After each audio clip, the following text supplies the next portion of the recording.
Hello, my name is Marcus. I'm the compiler of a collection of therapy quotes entitled Psychoanalytic Self-Awareness Quotes. This is TQ 286. Therapy quote number 286. His or her childhood may have in some way prevented a satisfactorily symbiotic relationship being formed with a caretaker.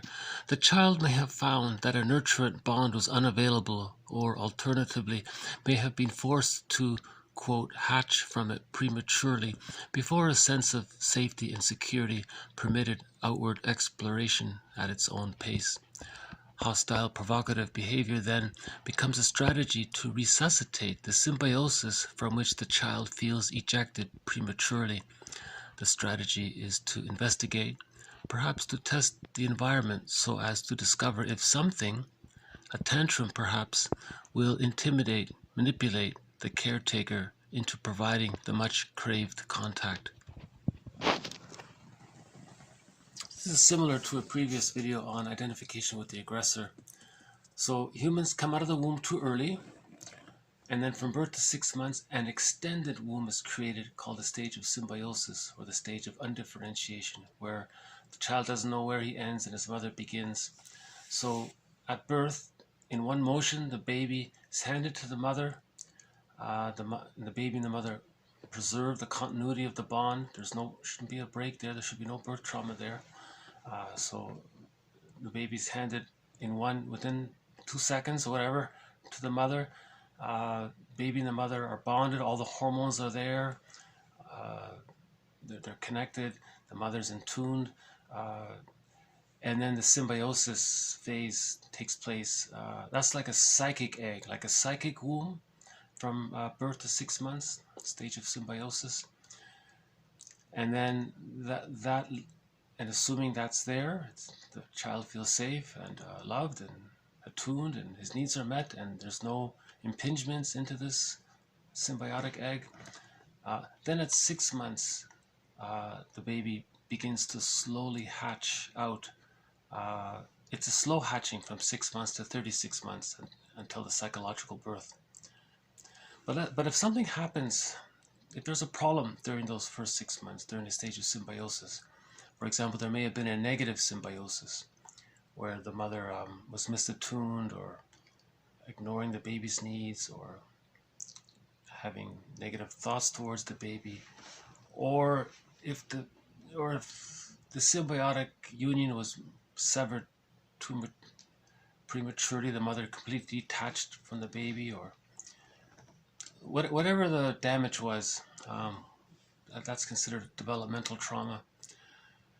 The theory is all of those harmful thoughts related to the severing of the symbiotic union,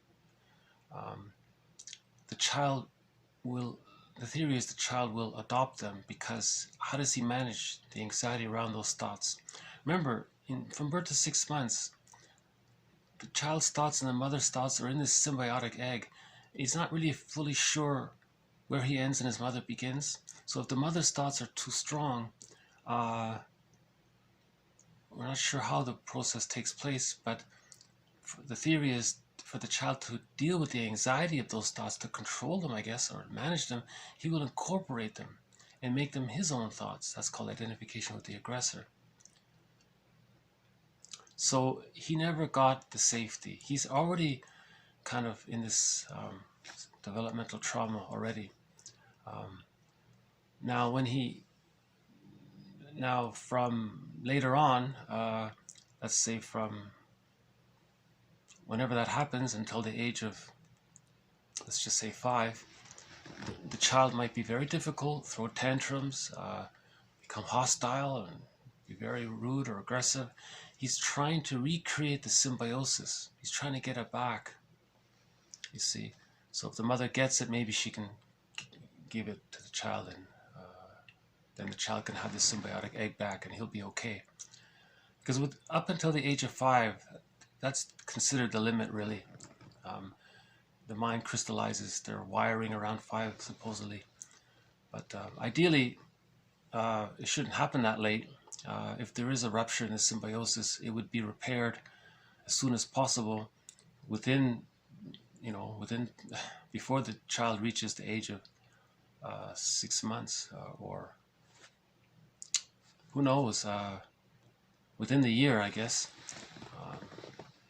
It's not too late. You could, within 3 years, 5 years at the very latest, if the child is very difficult, the mother can recreate the symbiotic union with the child. And then 6 months later, then he can hatch. It'll be delayed, but that's okay, But let's say he's naughty and difficult, and the mother's being more difficult in response, and she doesn't understand the message of why the child is naughty, and she's punishing the child now. It's making it more difficult for the child. She's going to try harder, and then the mother is more aggressive, and the child is trying more hard. And there's one quote that says, the mother says, I'm so authoritarian towards my baby because the child is so naughty. And the child says, well, I'm so naughty because my mother's not giving me the safety, or something like that, the symbiotic stage. I'm paraphrasing, but something like that. So they're caught in this negative dysfunctional interaction, but the child is caught in the repetition compulsion of trying to master the trauma of leaving the symbiotic egg too early. So he's projecting, he's acting out, he's being provocative, he's trying to recreate the symbiotic egg, right? Because every child needs that as to achieve basic trust within, to achieve the ontological security from which to then explore and learn about themselves, and to reach the psychological birth. If not, they're going to be what Chancer calls a person with we can say that's the bully pattern, right? The person will, beyond 5, he'll be difficult and intimidate others, frighten others, and scare others, and he's scanning the environment. Where can he find that symbiotic? That's all he knows, to search for his symbiosis. So a person can go through life with this neurotic, very neurotic pattern. Actually, Chancer has stronger language for this. If you want, you can read her book. But Lynn, double N, middle initial S, Chancer, has the book about this.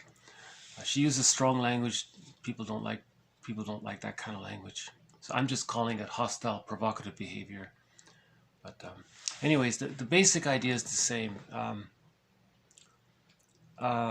If the child didn't get his symbiotic needs met, that's a trauma. When there's a trauma, there's a repetition compulsion to try to master the trauma. But this goes awry after the age of 5. So after the age of 5, the child's the splitting is there, projection is there, the provocative behavior is there to get someone to identify with the projection, so the person can rationalize that person can meet their needs, or he's going to identify with the aggressor and project onto a non-threatening substitute other to communicate to him what happened to him. He does to others what was done to him. It's a negative magic gesture we said before, and on and on and on. Or sometimes he projects the mother onto them and is trying to reunite with the mother by forcing her to bond with him in a symbiotic way, to recreate that negative union, that symbiotic, and hope that it'll convert to a positive union. But see, no adult ever can offer that. People have glimpses of it, like in romantic love, people fall in love. There might be like a glimpse of it, or in some books, people say in the 60s, they took substances and they created that symbiotic oneness, blissful state. So they're getting a glimpse of what they missed, so they can know what they can mourn, so they know what they should mourn, I guess. Well, that's what it was supposed to be like from birth to 6 months. That's what I didn't get. Oh, wow. So he's got to come to terms somehow with that developmental trauma. And so that's the therapy process, to be aware and then to talk. Remember the previous quote, you can repeat or you can talk. You can act out or you can talk, right? So if you talk about it, you'll gradually start to assimilate the undigested hurt of the developmental trauma. And then you heal the splits. Splitting precludes mourning, right? Splitting precludes a happy life, really. Splitting means you're caught in that infantile defense mechanism. And splitting springs the other infantile defense mechanisms: protective identification, displacement, acting out. There could be reaction formation. There could be other, magical thinking, undoing, and all these other sort of things. So all of these immature infantile defense mechanisms are considered existential hearsay by the age of 3. By the age of 3, all of that's meant to be existential hearsay. But if the child's stuck with the insecure attachment style, that's alive for him. He's living that. He's living in the past. He's in the present, but he's psychically living in the past, repeating it like Sisyphus over and over again. That's the broken record we talked about with Burglar. The neurotic carries a record, a record with one script on it, and every time he sees a record player, he replays it.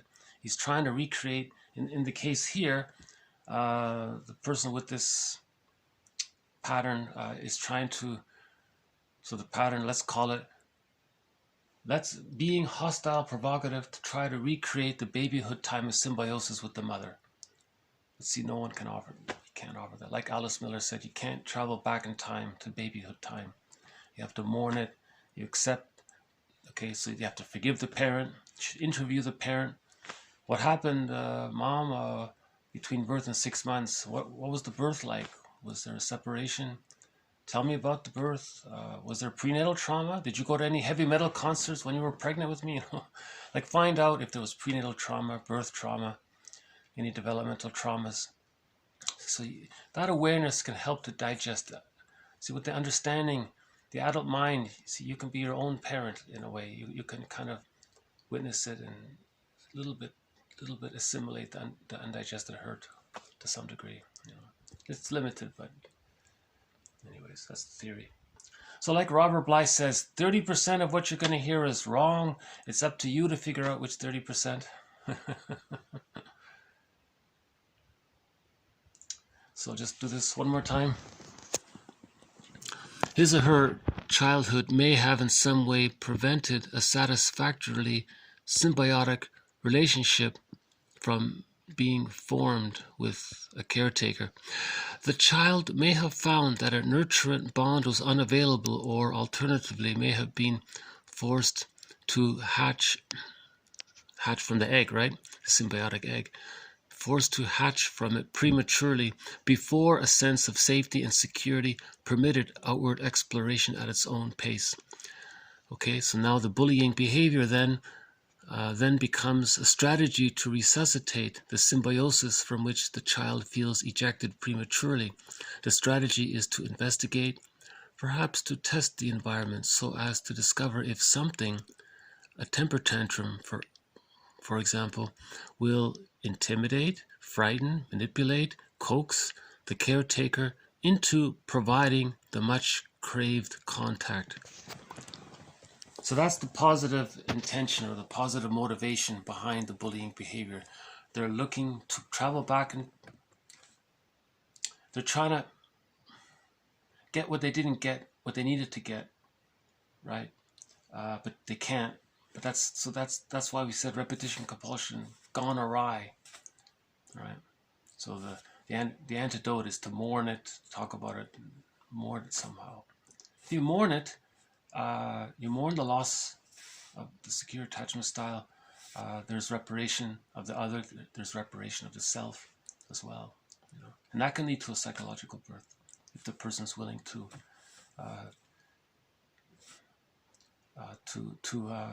That's what Robert Bly says. Every day, read psychology for 10 minutes. 10 minutes every day. Read psychology every day. It'll slowly help to digest help to assimilate and digest the undigested hurt from the past. Right? Yeah.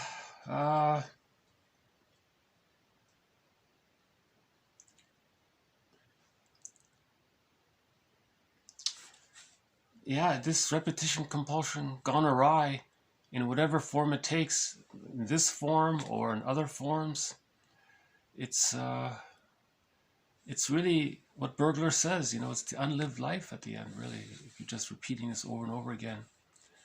And remember, the emotions related to this are all, it's like pain relief, it's the abandonment depression, or it's relief from it, or distraction from the pain. So your emotional range is kind of reactive all the time. It's limited. With the psychological birth, you have access to a broader range of emotions. You can feel more deeply. Actually, one self-help, that reminds me, one self-help author sort of compiled a brief, it's overly generalized description of the difference between the insecure attachment style and the secure attachment style. So maybe I'll just zip through them. And I don't remember where this came from, but so notice the difference between the child with the secure, who was given the safety during birth to 6 months, who was given that extended womb.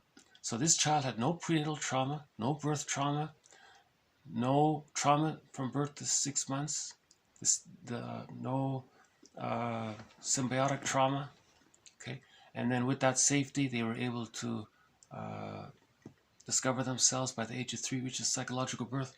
So some of the adjectives used for that are, okay, realistic. The person now, these adjectives are associated with this. The person is realistic, disciplined, has good judgment, fresh outlook, open-minded, spontaneous, flexible, assertive, loving, zest for living, sincere, feels deeply, self-respect, dignity, orderly, good relationships with people, productive and creative, oriented toward growth, good sense of identity.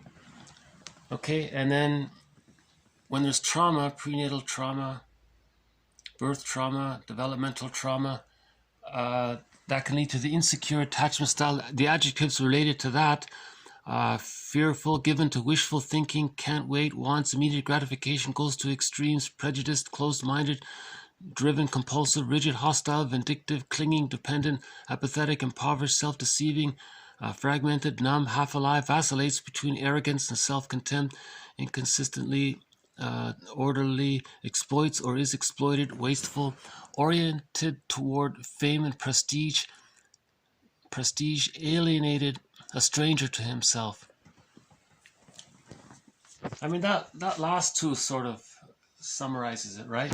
So the secure attachment style, oriented toward growth, okay, lifelong learning and setting goals from your real self, versus orientated toward power, fame, prestige, and all that. So you want to see if you have all that power, fame, prestige. If you have all of that, then that keeps you in the one-up position, right?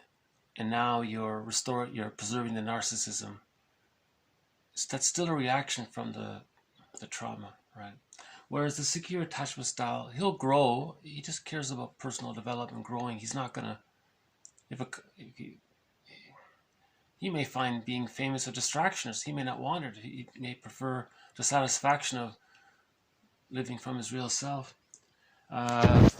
Because he has a good sense of identity, he doesn't care about identity from others. The other person wants fame and power because he's a stranger to himself. He's alienated.